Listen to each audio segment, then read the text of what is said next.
I've always been a sucker for good deals, and Facebook Marketplace has been my go-to for everything from second-hand furniture to rare collectibles. That's how I ended up scrolling late one night, looking for a used camera lens for my photography hobby. Among the sea of listings, one post caught my eye, a Canon EF70 to 200mm lens, barely used, for half the market price.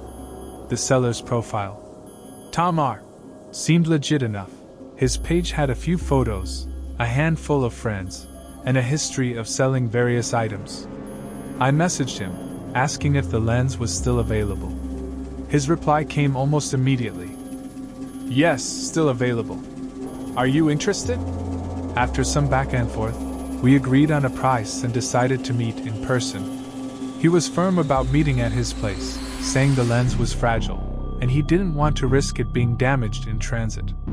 In hindsight, that should have been a red flag. But his address wasn't in a sketchy area.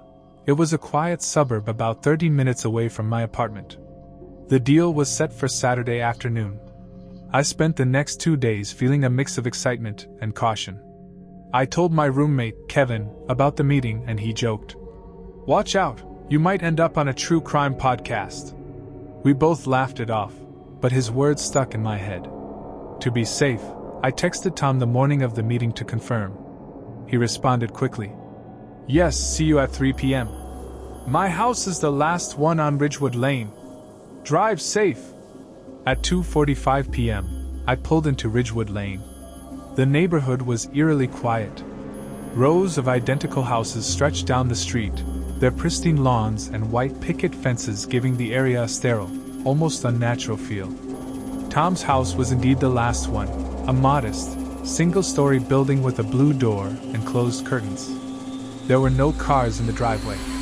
I parked and walked up to the door, camera bag slung over my shoulder. After knocking, I waited, hearing faint movement inside. The door creaked open slightly, revealing a man in his late 40s with thinning hair and a pale, gaunt face.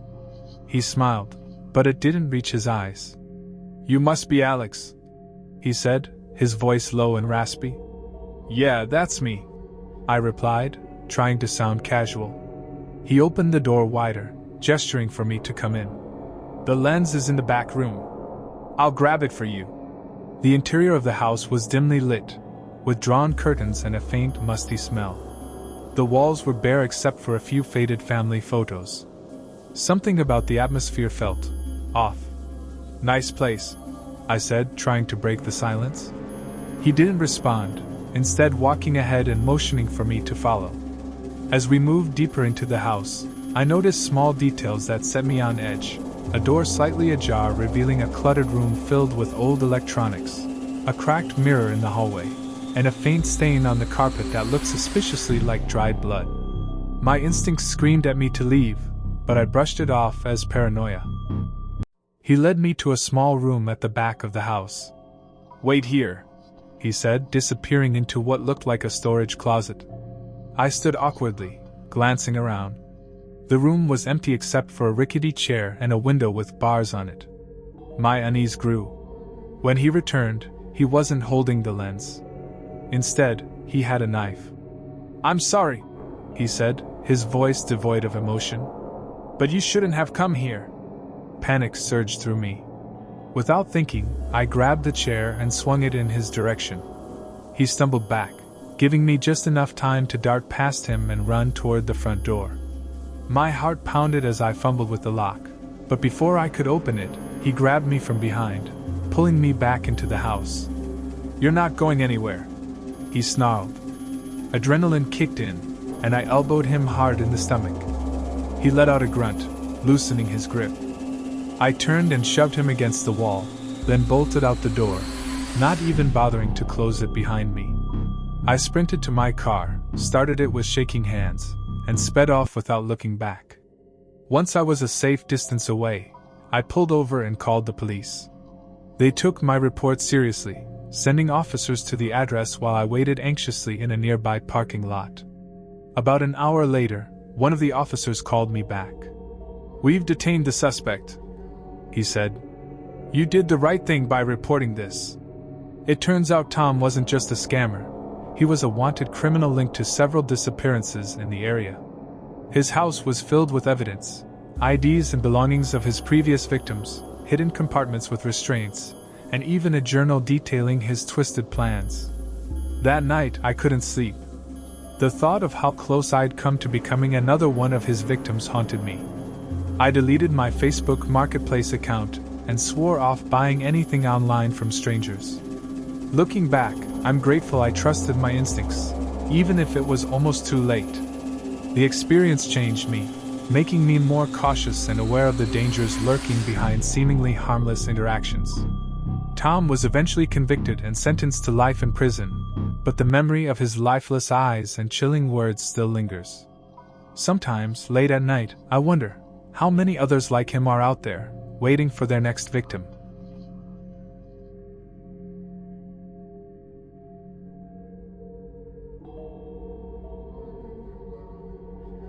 It all started with an ordinary online listing. I had been searching for an affordable acoustic guitar to reignite my love for music, and Craigslist seemed like the perfect place to look. Among the listings, one stood out, a nearly new Yamaha acoustic guitar, priced much lower than its market value. The seller, Rick M., had a sparse but believable profile, with a few innocuous posts and a profile picture of a smiling middle-aged man. I reached out, asking if the guitar was still available. His reply was prompt. "Yes, it's available. Are you interested?" We exchanged messages for a while, and Rick insisted on meeting at his home. He claimed the guitar was delicate, and he preferred not to risk transporting it. While this made me slightly uneasy, his address was in a quiet residential area only 20 minutes from my apartment. I convinced myself it was safe. The meeting was set for 2 p.m. on a Sunday. Before heading out, I mentioned the arrangement to my roommate Emma. She raised an eyebrow but laughed when I brushed off her concerns. "Don't let Rick turn you into a Dateline episode," she joked. Her words lingered, and I texted Rick to confirm one last time. He responded quickly. "Looking forward to it. My house is the green one at the end of Maple Street." As I pulled onto Maple Street, I noted how picturesque the neighborhood looked. Children played on front lawns, and the air smelled of freshly mowed grass. Rick's house, however, was distinctly less inviting. The green paint was faded, and the yard was overgrown. There were no cars in the driveway, and the blinds were drawn. Hesitant, I parked and approached the front door. After a few knocks, the door creaked open, revealing Rick. He was tall and wiry, with a shaved head and a forced smile.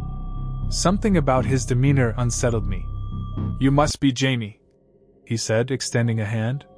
His grip was firm, almost too firm. "Yeah, that's me," I replied, trying to hide my unease. "I'm here for the guitar." "Of course," he said. "Come in, it's in the living room." The interior of the house was dim and smelled faintly of mildew. The walls were bare except for a single crooked painting of a forest scene. The living room was sparsely furnished, with an old couch and a coffee table piled with magazines.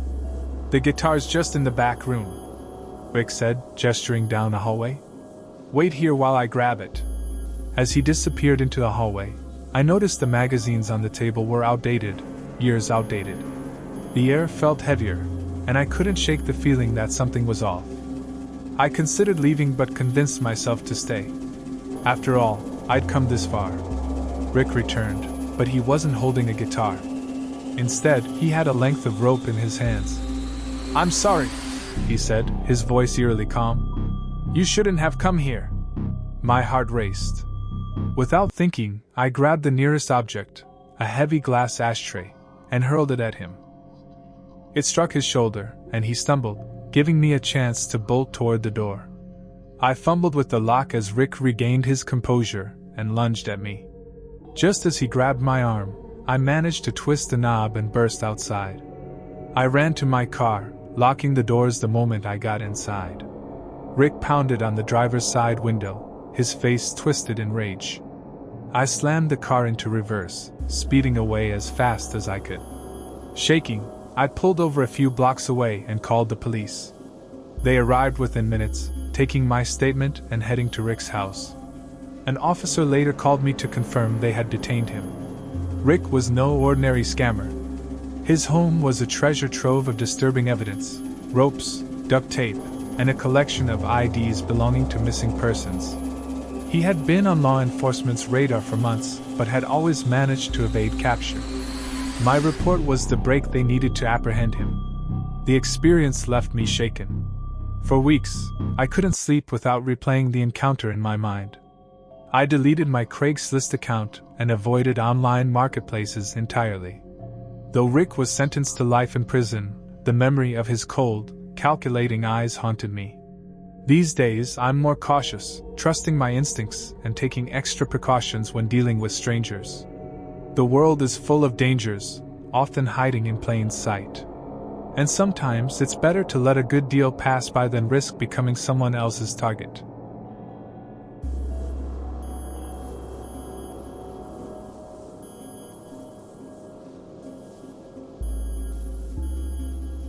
It began with an online ad that seemed too good to be true. For weeks, I had been scouring various platforms for a vintage typewriter to add to my growing collection.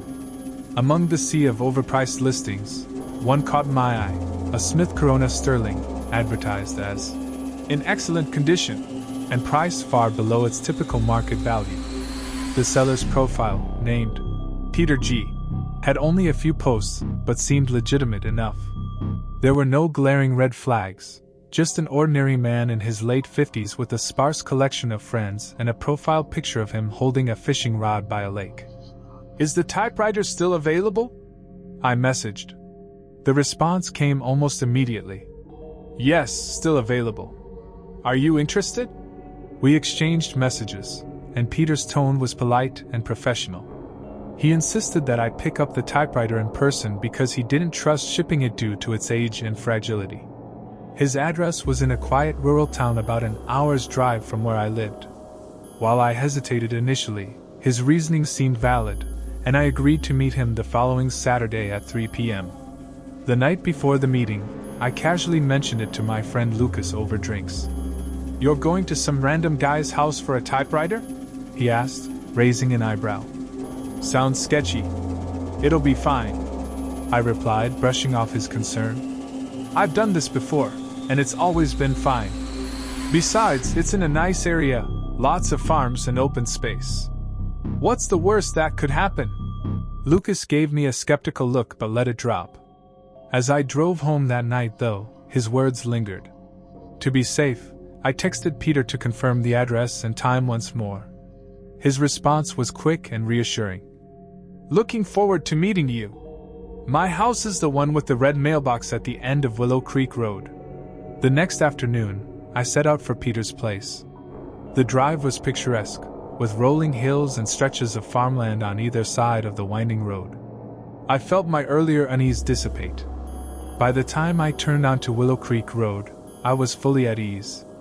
It was a quiet street lined with quaint houses set far apart, each with large yards and sprawling trees. Peter's house was indeed the last one on the road, a small, weathered farmhouse with a distinctive red mailbox.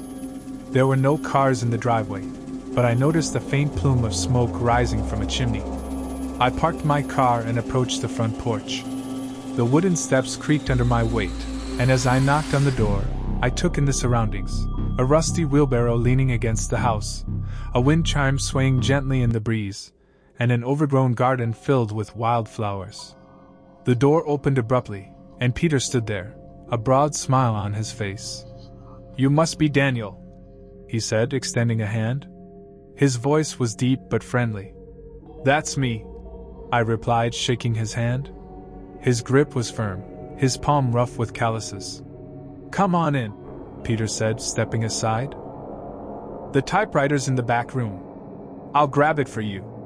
The interior of the house was dimly lit, and smelled faintly of wood smoke and something I couldn't quite place. The walls were lined with bookshelves crammed with old, dusty volumes. A faded rug covered the wooden floor, and an antique clock ticked loudly in the corner. "Nice place," I said, trying to fill the silence. Peter nodded. "Thanks. Been in the family for generations." He motioned for me to wait in the living room while he retrieved the typewriter. As he disappeared down a hallway, I glanced around. On a side table, there was a framed photo of a younger Peter with a woman and a boy, presumably his family. But the house felt lifeless, as if it hadn't been lived in for years. Minutes passed, and Peter didn't return. I began to feel uneasy. The ticking clock seemed louder, and the air felt heavier. I stood and called out, "Peter? Everything okay?" There was no response. I debated leaving but told myself I was overreacting. Maybe he was having trouble locating the typewriter. Still, something didn't feel right. I stepped cautiously toward the hallway and peered around the corner. The hallway was dark, and at the far end, I could see an open door leading into what appeared to be a basement. Faint sounds drifted up, the creak of floorboards, a muffled clatter. "Peter?" I called again, my voice wavering. The sound stopped abruptly, and an oppressive silence filled the air. My heart began to race. As I turned to head back to the living room, I froze. Standing in the hallway, just a few feet away, was Peter. He was holding a large wrench, and his friendly demeanor was gone. His eyes were cold and calculating. "You shouldn't have come back here," he said, his voice low and menacing. Panic surged through me. Without thinking, I bolted past him, heading for the front door. Peter lunged, grabbing my arm and pulling me back with surprising strength. I twisted and kicked, managing to break free, and ran toward the door. My hands fumbled with the lock as he closed in. Just as he reached me, I threw my shoulder into the door, bursting outside. I sprinted to my car, adrenaline pumping. As I started the engine, I saw Peter in the doorway, the wrench dangling at his side. His expression was unreadable, but he made no move to follow me. I didn't wait to find out if he would. Tires screeching, I sped down the gravel driveway and back onto the main road. Once I was a safe distance away, I pulled over and called the police. They arrived quickly and took my statement. Officers were dispatched to Peter's house, but when they arrived, it was empty. The typewriter, the furniture, and even the red mailbox were gone, as if the house had been abandoned for years. Further investigation revealed that Peter G. wasn't his real name. He was a con artist and suspected serial predator who had used online marketplaces to lure unsuspecting victims. His trail stretched across multiple states, but he always vanished before authorities could catch him. My encounter added another piece to the puzzle but left many questions unanswered. For weeks, I couldn't shake the memory of his cold eyes and the creeping realization of how close I had come to becoming his next victim. The experience left me wary of online transactions and hypervigilant in unfamiliar situations. Even now, I sometimes wonder if Peter is still out there, waiting for his next opportunity. And I remind myself, no deal is worth risking your life.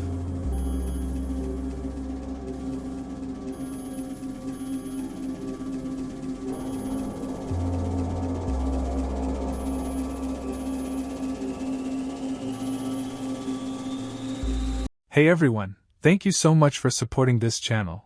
It truly means a lot. As a broke college student editing all my videos on an Android phone, it takes a lot of effort to bring these stories to life. A laptop would help me create better content faster, so if you enjoy my work, please subscribe and share. Your support makes all the difference. Thank you so much.